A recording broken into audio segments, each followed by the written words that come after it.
Today we are talking about how to recover after a big race, whether it's a 5K or a marathon. I will be spending more time on those longer events from half marathon up through, call it ultra marathon world. And the reason I want to do that is because these distances have different amounts of recovery needed for them. So we're going to go through, we've got notes, we're going to talk about how long you need to recover. We're going to talk about what the big things are that cause time to be required. We're going to cover how time helps, and then what I'm going to do after a 50K race that I'm doing in 2 weeks. So not this weekend, actually just in one, not this weekend, but next. So what are we doing to our bodies when we have a big race that's going to tax our body a lot? So we are causing muscular damage, and let's call that tissue damage in general, but we'll focus in on muscles. So like tendons can get overused, muscles can get overused, ligaments can get overused. Just all the connective tissue that makes us up as humans gets damaged because the volume of work we're doing.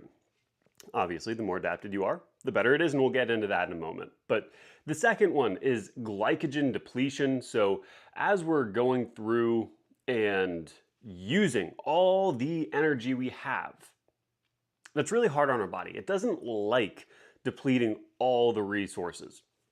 That's why fueling is important during races, and we can get into that as well. Last one is going to be neural fatigue that I'm touching on today.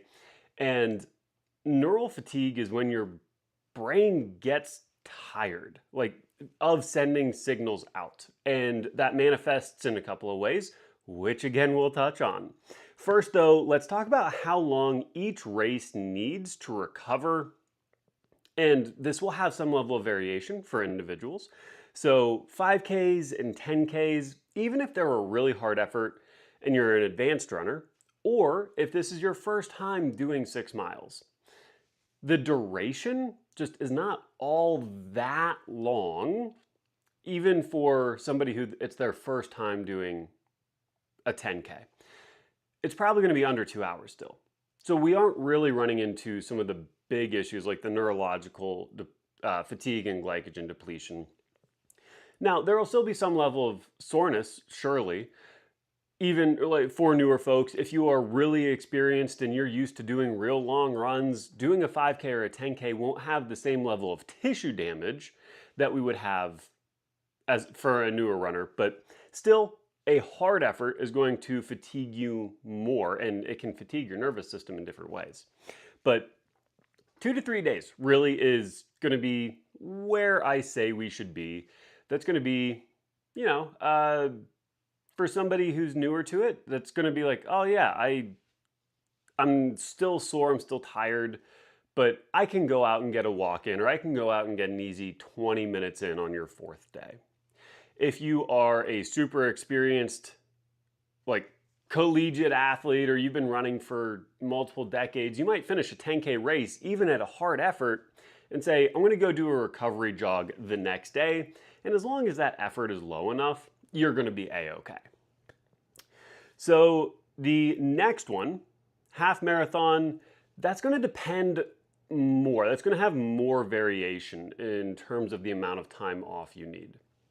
For somebody who, again, first time doing this distance, that's going to be pretty challenging for their body, for their connective tissue, for their glycogen stores likely. If you're going over 2 hours, that's when we can usually burn through our glycogen. Maybe you don't know as much about fueling, so you're not putting as much in during. And that distance being the furthest you've ever gone, that's a lot of steps to take in one day, especially if we're pushing towards the finish. So it's different than just kind of strolling or meandering through Disney, kind of a different use case. For that person, it might take 10 days to feel like kind of back to normal. Now, you might be able to do some light cross training after 4 days, 3 days, but you're not really getting into any running for an extended period of time, and it might be a week for you. So everyone's going to be very independent on this. Also, as always, if you've got questions, drop them in the comments below. I love making this stuff specific for you guys. Also, We have the Ontos hat pre-order live. So that's my own running brand. This hat is fully custom made. You can't get it anywhere else. It's not like I just slapped a logo on a hat and called it done. I actually had it purpose made because there wasn't a hat that did all the different things I wanted. So we made this one. So if you're a half marathoner though, and you are pretty comfortable with the distance, like, I don't know, for my half marathons, I'm usually running more than that distance in training. So running the 13 miles isn't the hard part. It's more the effort level of the half. Just spending that much time around your threshold. Obviously for a half, it's going to be a little bit slower than threshold pace, but similar. Spending that much time there is still challenging on our bodies. Like for me, at an hour and a half, I'm still coming away from that pretty tired.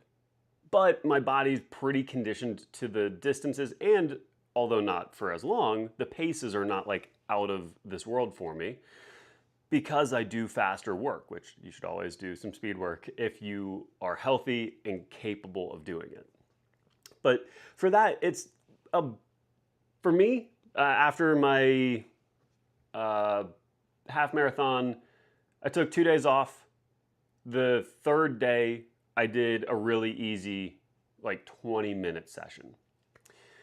So that it'll vary. It'll vary. So 3 to 4 days sometimes for half marathoners. There are other folks that can race a half marathon and then they're back into training the next day. So that's why there's such a large divergence, is the duration and the amount of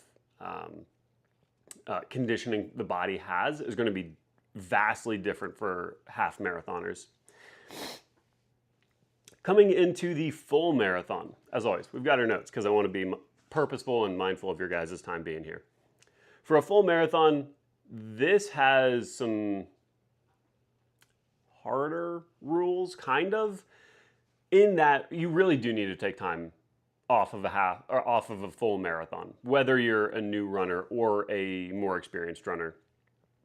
If you are doing a hard effort marathon, you're going for a PR, you're going for your first time at that distance, and you're trying to give it what you got,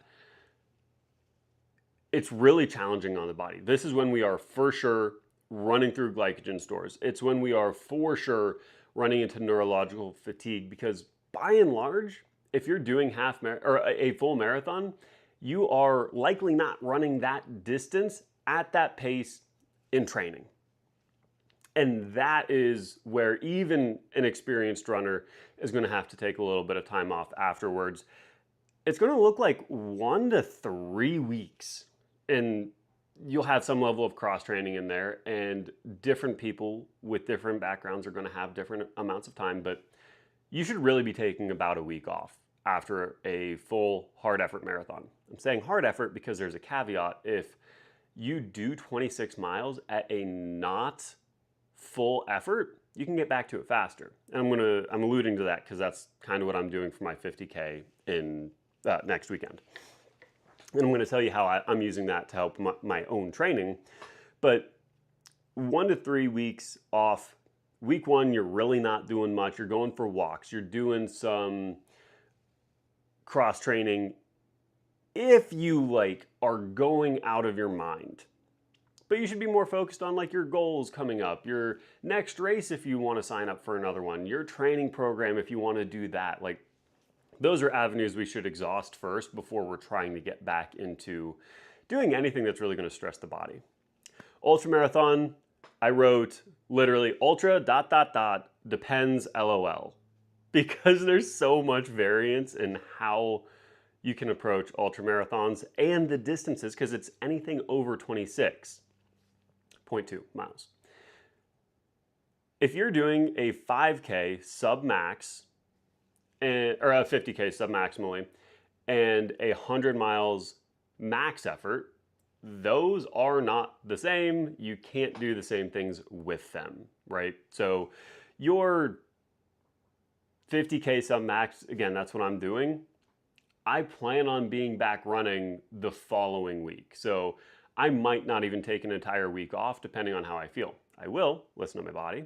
But if I feel good enough and I don't feel super beat up, I'm going to take 5 days probably and not do much of anything. And then day 6, day 7, I'll probably get some 20-minute easy runs, maybe a 30-minute easy run where it's not about going and running 5 miles or whatever it is. It's about going and running easy to circulate blood.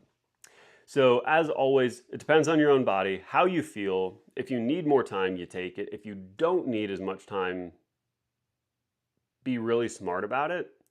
You don't want to be working too hard, realize you end up hurting yourself and having to take extra time off. So you could take an extra 1 or 2 days off and your body feels good and you come back into training like excited and ready to go. Or you could come back into training too early and potentially run into an overuse issue, an overuse injury, and then you have to take a week or 2 weeks off. And it's like, man, I should have just taken the extra 2 days. So the idea of a reverse taper is also a thing. So, we come in and we taper as we go to our race.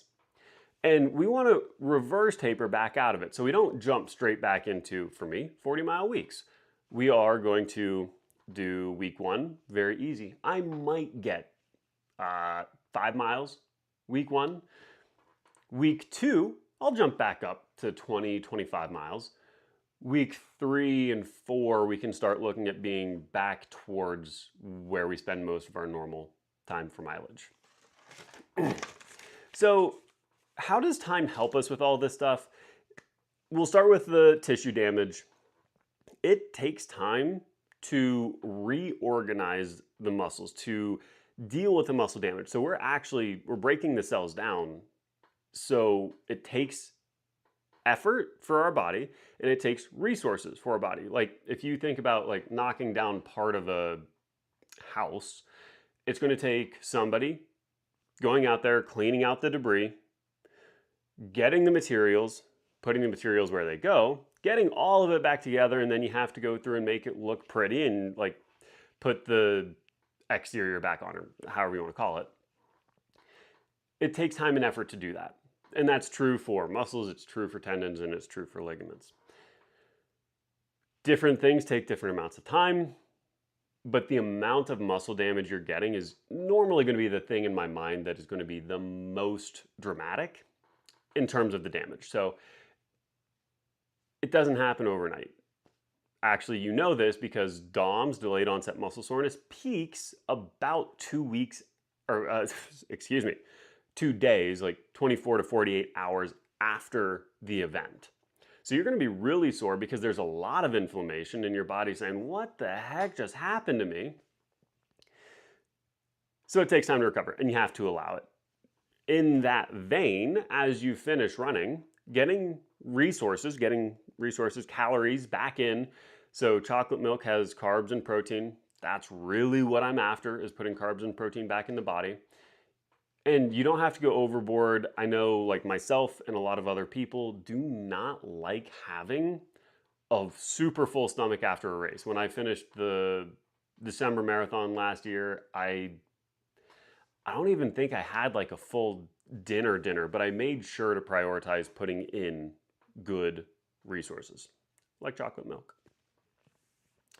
So let's make sure muscle damage repairs takes time to let it recover. You don't want to push it on tissues that are not ready for it. So I mentioned it just 2 minutes ago, but same thing. If you've got, I don't know, a house and there's a structural component wrong, if there's something like a joist that isn't right in the house, that's really problematic, right? So if you start jumping up and down on the floor and you're putting extra pressure on that joist, there's a chance that turns a structural problem into a bigger problem. And again, that's why it takes time, or that's why it's important to take time to repair everything and get back healthy. You don't want to overstress connective tissue or muscles that aren't ready for it, because that can lead to the overuse injuries. Number 2, glycogen depletion and how time helps it. Relatively straightforward. We just need to put resources back in and the cells will refill with glycogen. Our liver stores, which is the only other place you store glycogen, liver and muscles. It takes time to replenish it. So same reason we go through and we carb load before a race, right? So we have a carb load, call it 2 days prior, where we're trying to take in a lot of calories of carbohydrate specifically because we want to saturate the muscles. We want to say, take all the resources you want because you're going to need them. When we get done with the race, we say, oh, we used that fuel tank. So if you're in a car, we used all the fuel we put in, and you have to sit at the pump and wait for the pump to put more gasoline in the car. We need to then put resources back in. Takes time to get the stores filled back up. Again, I wrote chocolate milk because you're getting carbs and protein. I really like chocolate milk, clearly. If you don't, just any sort of recovery, anything. Protein shake with milk in it. If you really like candy, eat candy. Like, I don't care. Put resources back in the body. That is the number one thing. If you want to go get a pizza, get it. Hamburger, eat it. Whatever that thing is, definitely go get it. Now, the third one is really interesting because you don't necessarily expect it your first time doing it, but it's the neurological fatigue and kind of mental fog that you get when you finish a really strenuous race. So it's super real. Our brain gets tired of sending signals out. It doesn't feel coordinated. It feels like you go to grab something and it's like, how do I grab again? And that one, there's not a whole lot to do about other than give yourself time and grace. So you might feel silly walking around. Your steps might be kind of wonky. Just slowing everything down and not trying to force your body to do too much is going to be really beneficial. With a caveat that circulating blood is really, really good for clearing out junk that we've accumulated over time through this like hard effort. The mental fog is another side that actually has a part to play with the glycogen depletion. The more our brains run on glycogen, right? So that's the fuel source up here. It likes sugar. If we run through all of that, it says, where's my energy at? I'm kind of tired. I don't know. What's going on? What day is it? And that sounds kind of funny, but partially true because we are running out of fuel. We need to put more back in so we can run efficiently in our brains. Going through brain fog, lack of coordination can persist for a decent handful of days. I wouldn't expect it to be beyond like 3 days where you're like actually brain foggy and actually like off on your coordination. If it's happening beyond that, that's when I would maybe talk to somebody and say like, hey, is this all good? But yeah, handful of days, you're gonna feel uncoordinated. Now, things that I'm going to do and things that you might want to do. As I said, plan the next training block because that's going to keep your brain off of actually wanting to get back out running. Look at races. Use compression socks for circulation. I would not use a massage gun for the first couple of days. First 3 days, I'm probably not using a massage gun at all.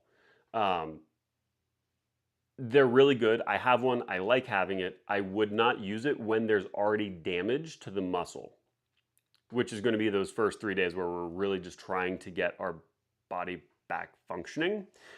After 4 days, that can help kind of soothe everything out. So if our muscles are running this way, when we have muscular damage, our bodies say resources and then splat resources on top of these fibers. And then they need to get reoriented so these new fibers are working the same way. Massage gun can help with that after we've got the new resources laid down, but prior to that, it just doesn't help the body. Contrast bath for circulation is really good, and red light, we'll touch on both of those real quick. Contrast bath is going from cool water to warm water and back. So call it 3 minutes in some warm water, a minute in some cool water, not hot and cold. You don't want it to be like an ice bath. You don't want it to be like a sauna.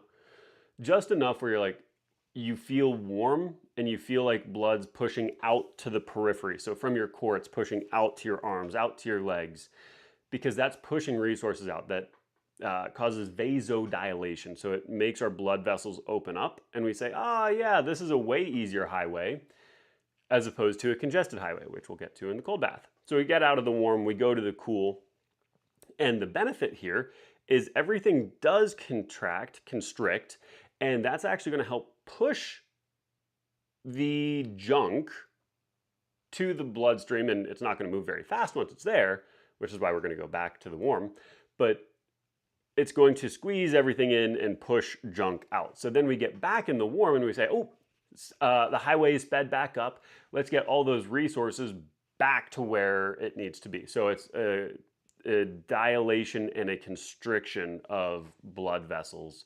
that's going to help with the circulation there. Same thing with compression socks. They add some free energy. So when we push blood out of our heart, out to our muscles, we're pretty strong at doing that. We're good at pushing the blood out. Once it's out, call it in your calf muscle, it's hard for it to get back. So it goes from your arteries pushing out to your veins coming back. And we have skeletal muscle pumps. So our skeleton or our muscles squeeze and push blood up to one-way valves. So the blood moves up and then catches, and then it moves up and catches, and then it moves up and catches right here. And compression helps just aid that along. So it just adds a little bit of compression, which keeps a little more force on the veins, making it easier for the veins to carry the blood back to the heart. The good thing about that is then everything is circulating more, and we can clear out junk through our liver, kidneys, and a bunch of other processes. Last one that I touched on is red light. Also, if anybody is in the chat, by all means say hi. I would love to hear from you guys and see what you guys are up to. But red light is really interesting. So it is some like just general red light, and then infrared light. I was trying not to say ultraviolet because I know that's wrong. Infrared light. And these little waves can go into the skin and can penetrate in towards the muscles. And what it does is it's exciting the mitochondria. So it's another energy source for our mitochondria to produce energy we need. The more energy we have, the more energetic we are, the better we have, or better job we can do at repairing stuff. So it's like, you got your guy working on your house that we broke down earlier. That'd be like sending a guy with Red Bull who's like bang, bang, bang on it, stacking stuff back up, versus somebody who's maybe a little sluggish and didn't sleep enough. Obviously, the guy with Red Bull and jacked up and ready to be there is going to have more, a faster time putting everything up, as opposed to the person who's tired and sleepy. So that is the general way I'm looking at how I'm planning on recovering from a 50K race. I'm working sub-maximally, so it's not going to be as hard on my body. So I'm going to have a handful of days off, probably 4 days off, 5 days off. I'm going to have compression socks and red light, and I'm going to do contrast bath. I'm going to not push it. I'm going to look towards my goals, and I've already got my race picked out. It's December for a marathon, and I'm going to start looking at my training program and what I can do to make that go as well as possible. I'm saying under 3 hours and 20 minutes as a reasonable goal, with a real eye on sub 3 hours, which I understand that's a big gap, but I think 3:20 is very doable. I think 3 hours would be a pretty big stretch, but why not go for it, right?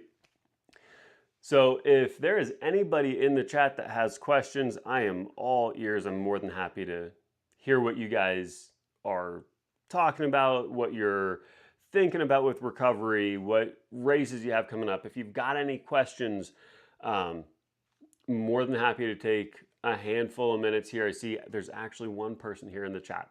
So if you've got questions, comments, anything I can help with, I am so happy to do it. I really like this stuff. I want to help you in your fitness for free, just because it's what I like doing. So yeah, let me know. I see somebody is in the chat right now, but let me know what's up. I'm going to take a second and take a sip of coffee while you type, because I know you're going to do it. Also, just because I really like this mug, Coffee and Motivation Company.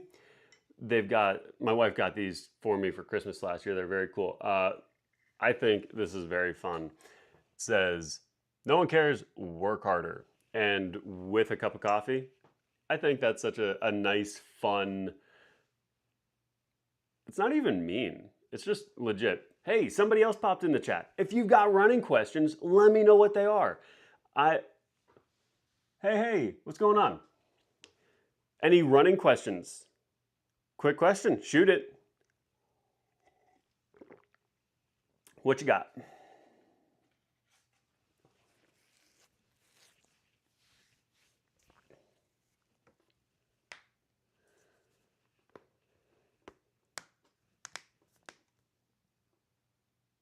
Also, this is only one of the 2 people in the chat right now. So there's another person that should be typing a question right now. I feel like if I was watching that and was like somebody telling me to comment, I would be like annoyed. The cup does look cool. Appreciate it. I agree. I like it. My wife got it for me for Christmas last year, and I like that. I've got this one, and then there's one other cup that I've got from the same brand, and I thought it was real fun.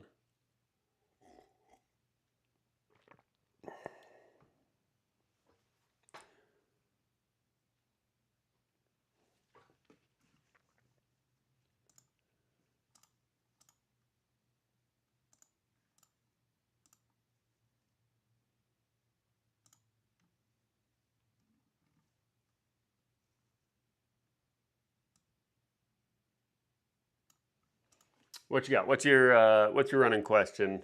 I'm all ears.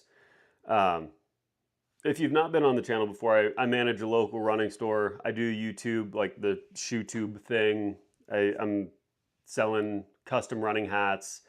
So if you got running questions, I do this part mainly for content for myself, so I can like have more things to talk about, get better at like having frameworks so I can talk about it at the store.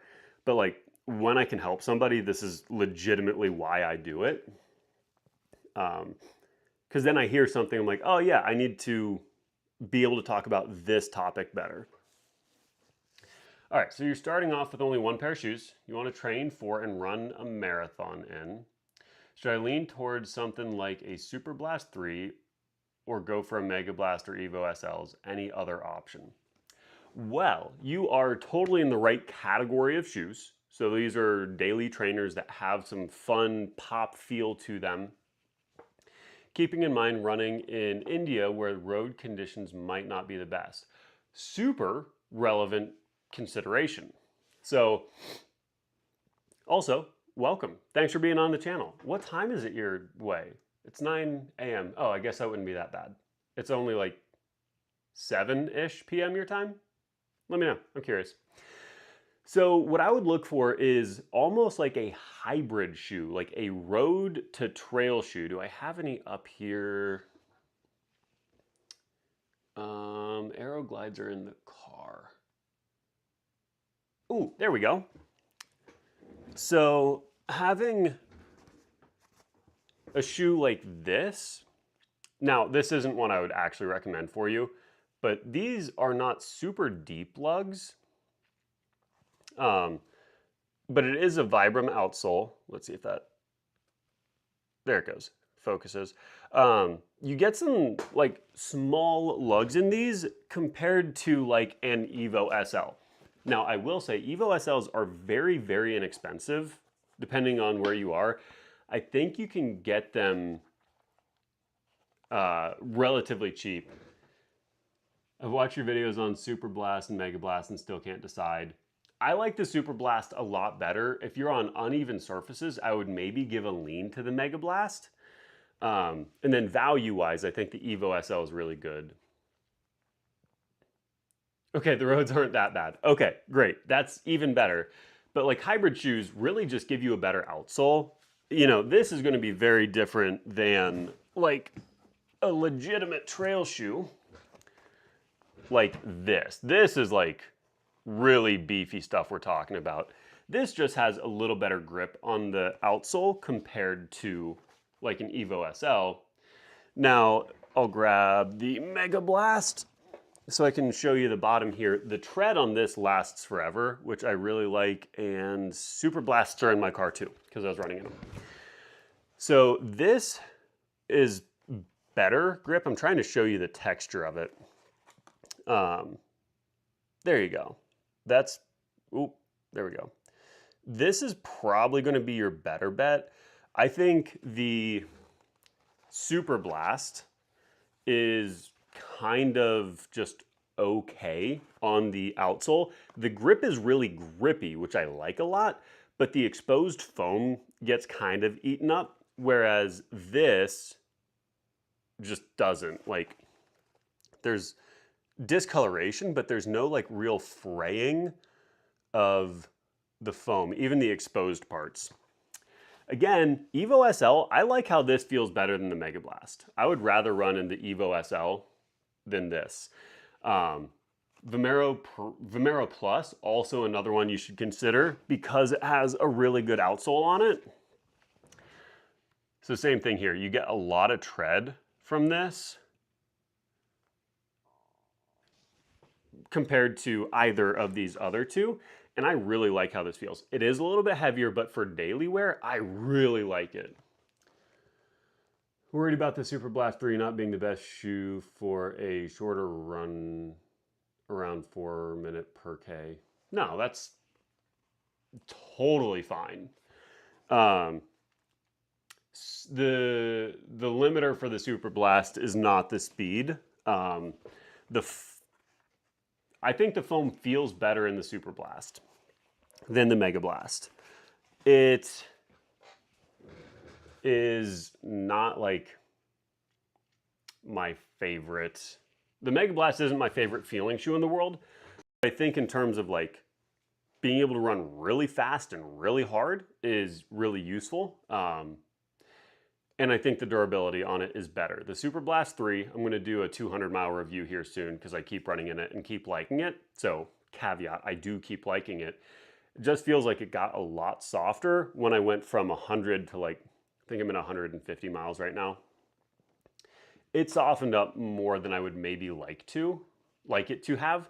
Whereas the Mega Blast, I just don't think you're gonna be able to really kill it. The FF Turbo Squared in the Mega Blast is just it's super lightweight, but it's very strong foam, so it's very resilient to those impact forces. Again, I just don't like how it feels all that much, so I don't run in it a ton. Want to run a marathon in them. Aren't Evo SLs maybe not the best fit? Yeah, that's true. Marathon on August 2nd. Dude, that's coming up. Let's freaking go. Yeah, I'd probably lean you Mega Blast out of all those for what you're saying. Especially if you're not like, I'm very fortunate, I'm very thankful for the channel because that allows me to do this stuff. I'll tell you, I think I would take a Mega Blast if that was like one shoe only that I had to do absolutely everything in because it's a better racer than the Super Blast is because it's lighter and the energy return is higher. I think it's a little more durable. I just don't think it feels as good. And if you don't have any issues with the upper like I do, the upper just doesn't work very well for my foot. If it doesn't bother your foot at all, man, I think that would be an excellent option for you. And yeah, especially compared to an Evo, I wouldn't want to run a marathon in an Evo, although I do like it. 19 and getting into running, have a decent endurance base because of sports. Heck yeah. What are you doing right now that's working well for your training. How much training have you done? What's your longest long run so far? If there's anything that you're struggling with at all, like in terms of training or anything, let me know. I'm going to take a bite of my breakfast.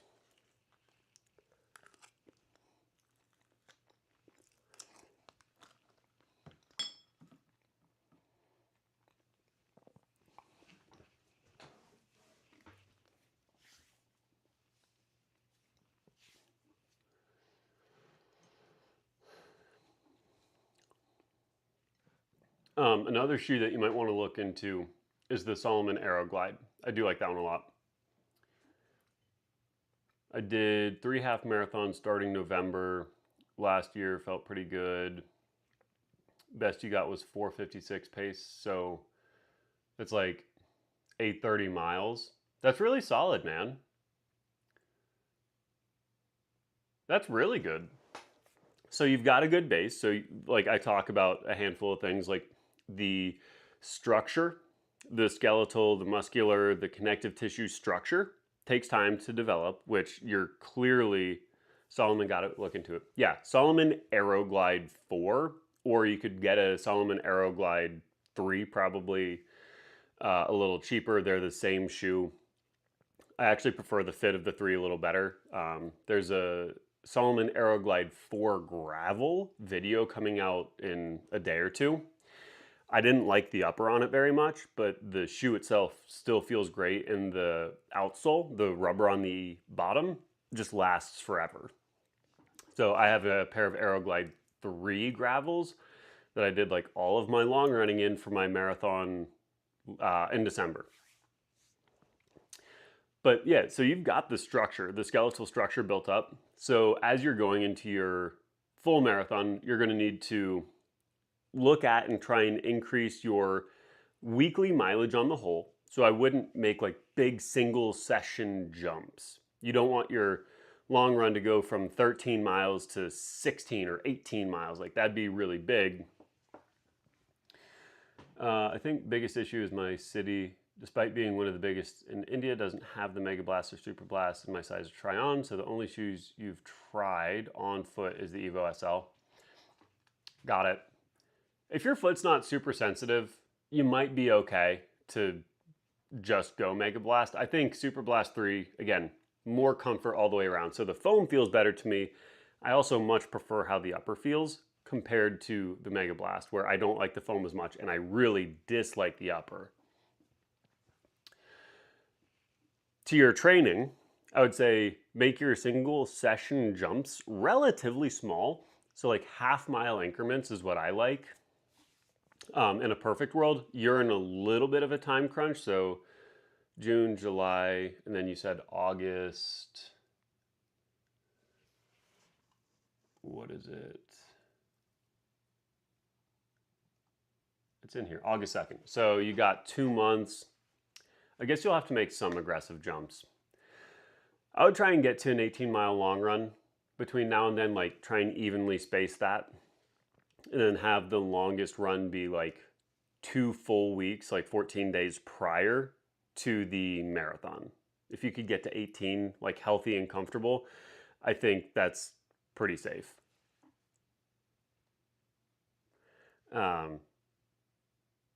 Also, if I don't know, like, you know, everywhere is different on return policies and stuff. Is there a way that you could get it and try it just in your house? Because I think if you get it on foot and go like, oh, this thing's incredible, I'm not worried about you going out and running in it. I don't think you'll run into any real big issues there.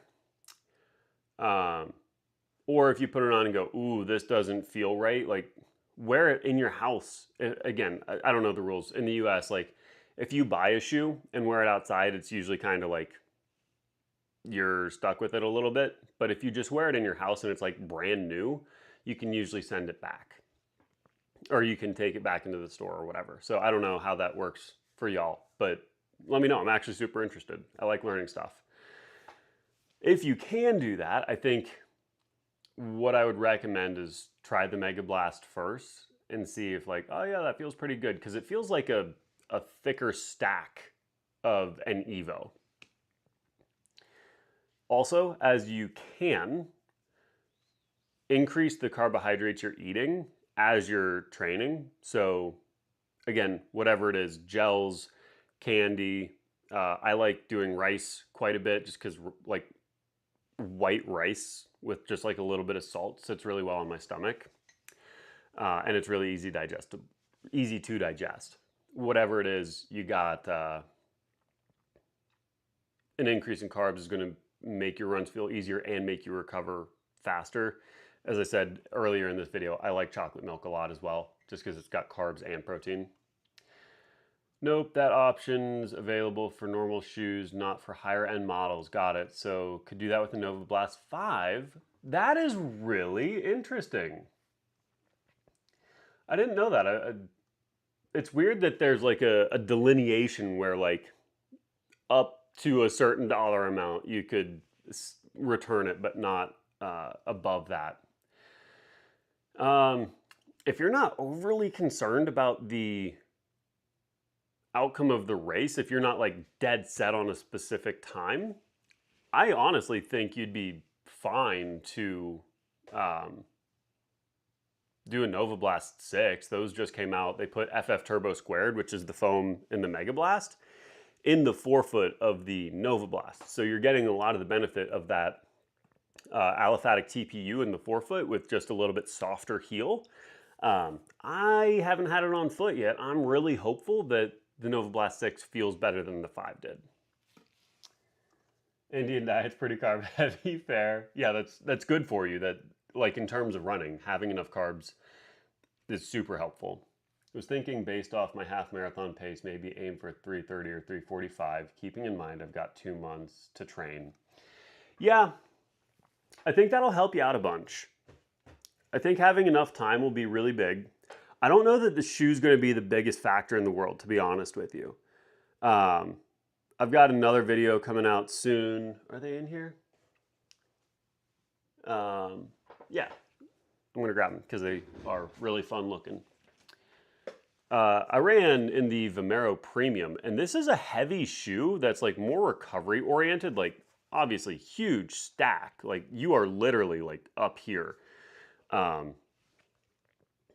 Let's see, right there. Like that's a gigantic stack of foam. And that was my second fastest run compared to all of my, like if you've watched my first run reviews, I always do the 10-minute mile pace, the 8:30 mile pace, and the under 7-minute per mile pace. And the Vomero Premiums were my second fastest ever, only to the Evo SLs. So for whatever that's worth, it's more about your fitness than it is about your shoe, because that shoe should not go like super fast. Have you had Indian cuisine? I've had it a couple of times, man. I want more. There's a place that's actually opening up in my town here that I'm really excited about. It's supposed to be like really authentic Indian cuisine. I really like curry. I love naan. You know, it's hard to have like something curry with like chicken curry and naan and like not be stoked with some veggies in there. Like, yeah. Gotta go, man. Looking forward to the next Super Blast 3 video. Appreciate advice, and we'll reach out on Instagram if you need anything. Yeah, dude, do it. Let me know if I can help. Happy to chat. Good luck. Hope you have a great day. We'll see you next time we're live or anything like that. Would love to have you on. See you, man.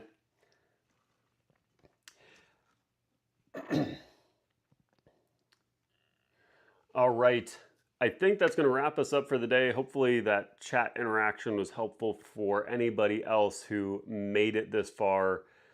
Look forward to seeing you guys in the next one. I will be clocking off here because I see only one person in the chat and I think he's about to drop off. So I hope you all have a great day. Do something good for your body. Happy miles. See you in the next one.